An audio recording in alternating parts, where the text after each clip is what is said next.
Shuti bakunzi ba Mfata Ikiganza TV, ndabasuhuje.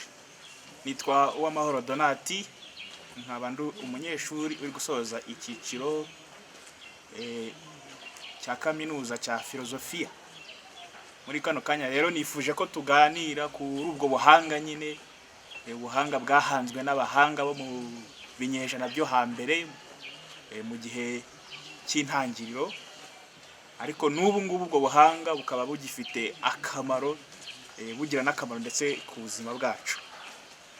Hanze aha rero iyo tubonye umuntu ufite imyitwarire runaka, wambaye ibikote bitameze neza, udasa n'abandi, ugira imyitwarire runaka isa naho itandukanye n'iy'abandi, rimwe na rimwe turavuga tuti uriya muntu kubera ko akora ibintu bidasa n'iby'abandi, agira ibitekerezo bye byihariye, aba mu isi ya wenyine, dutangira kuvuga ngo ni umufilozofe. Ese ubundi umufilozofe ni muntu ki? Filozofiya yiga ibiki? Ese filozofiya yaba ifite akamaro kugeza n'uyu munsi? Nibyo rero nifuza ko tuganiraho muri iki kiganiro cy'uyu munsi. Wakwibaza ute se ubundi filozofiya mu Rwanda yaba yarigeze ibaho cyangwa yarakoreshwaga?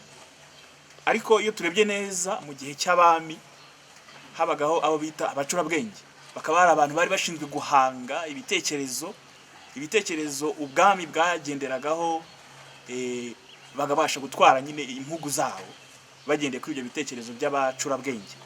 Rero navuga yuko filozofiya no mu Rwanda rwo hambere yari iriho, ariko wenda abantu badasobanukiwe neza ibyo ari byo. Natinze rero natangira ku ijambo filozofiya. Filozofiya ni iki?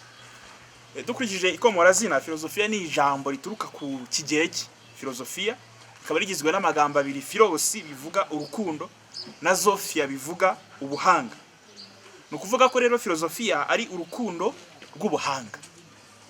Rero umufilozofe ntabwo ari wa muntu tubona muri quartier ukora ibintu bidasa n'iby'abandi, navuga ko ari umuntu utereye aho, ahubwo umufilozofe ni umukunzi w'ubuhanga, ni inshuti y'ubuhanga. Umuntu wese rero ukunda ubuhanga, inshuti y'ubuhanga, ushakashaka ubuhanga, uwo nguwo twamwita umufilozofe. Niba nawe rero uri muri icyo cyiciro cy'abantu bakunda ubuhanga, b'inshuti z'ubuhanga, nakubwira yuko uri umufilozofe nta kabuza. Tugenekerejeho mu Kinyarwanda twavuga ko filozofiya ari ityazabwenge. Murumva ityazabwenge biva ku nshinga gutyaza ubwenge. Dukurikije rero ikomorazina nk'uko nari mpoze mbivuga, filozofiya ishobora gusobanura imyitwarire ku ruhande rumwe cyangwa ubumenyi ku rundi ruhande.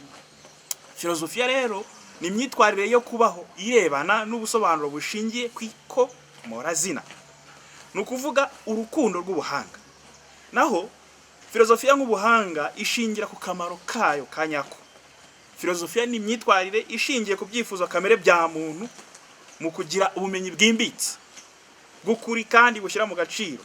Ikaba yibaza rero ku nkomoko ni ntandaro y'ibiriho byose ndetse n'ikiri hejuru ya byose. Ese ibi bintu biriho tubona bikomoka he? Ni iyihe ntandaro yatumye bibaho? Ese ni iki kiri hejuru ya byose? Muri filozofiya rero umuntu agerageza kwibaza ibibazo nk'ibyo bitandukanye, akabashakira n'ibisubizo. Filozofiya rero yatangiye mu bice byo hambere mu Bugereki, cyari rero igikorwa cy'imitekerereze. No mu Rwanda rwacu nababwiye ko hariho abantu bakoraga ibintu by'ibitekerezo, abacurabwenge batekerezaga bagatekerereza umwami, bakamufasha kureba ese impugu azazitwara ate. Filozofiya rero ishyira mu gaciro ndetse igashyira mu gaciro nk'uburyo bwo kubaho. Ni igikorwa cyo guhanga, kuzirikana, gusobanura no gusesengura amagambo, nka kirazira, icyiza, ukuri, ubutabera, ubwigenge n'ibindi. Ibyo byose ni amagambo natwe muri iki gihe dukeneye kugira icyo twibazaho no kugira icyo tumenyaho. Wakwibaza ute se filozofiya yiga iki?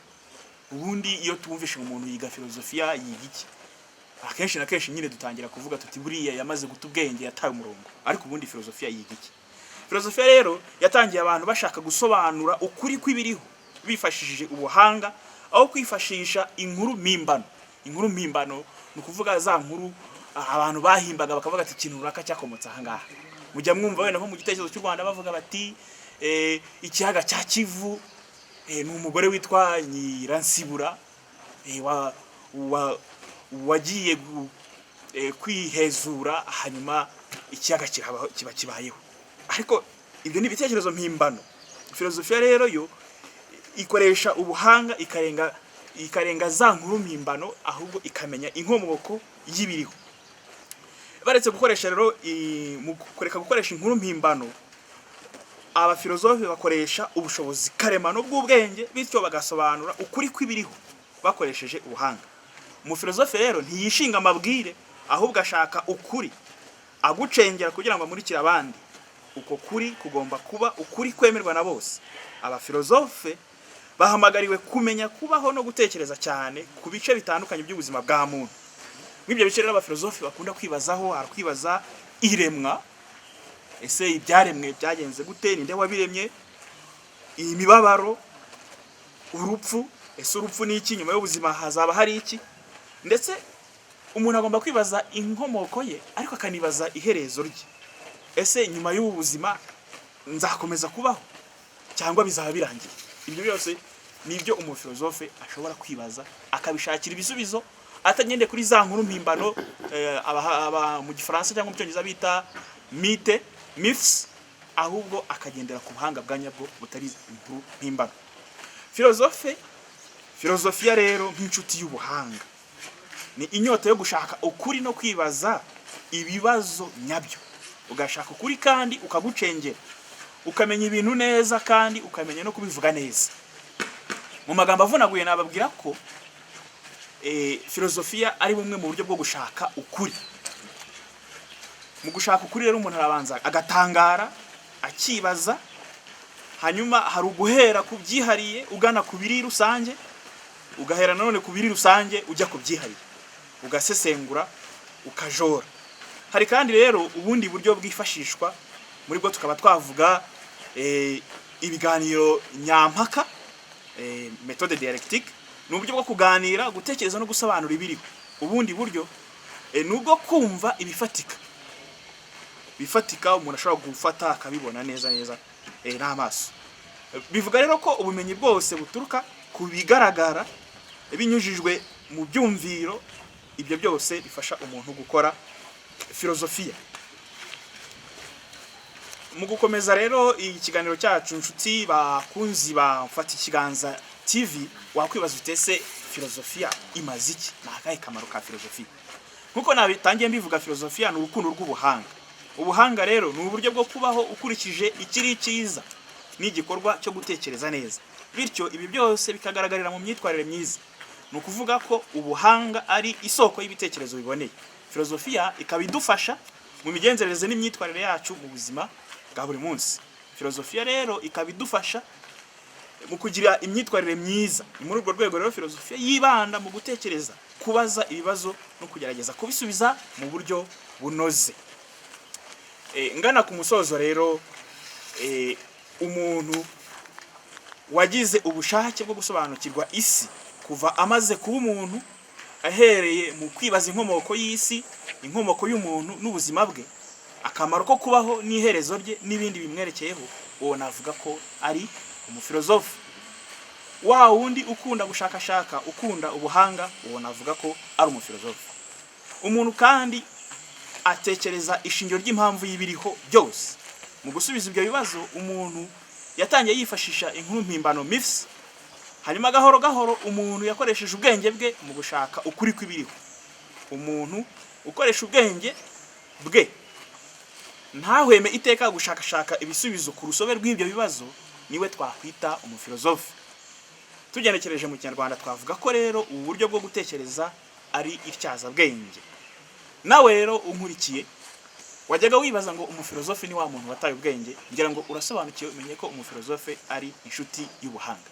Ese uriteguye kugira ngo nge nawe dufatanye tube koko inshuti y'ubuhanga, twibaze ibiriho, inkomoko yabyo n'iherezo ryabyo, hanyuma tubashe kubaho dukurikije ikiri cyiza?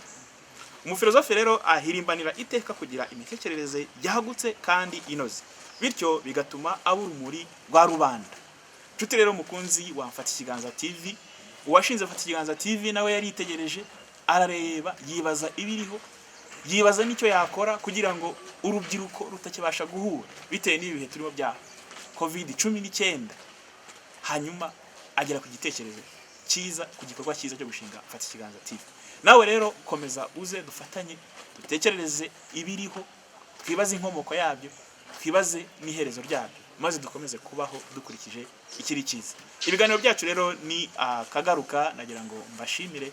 Ciao ciao.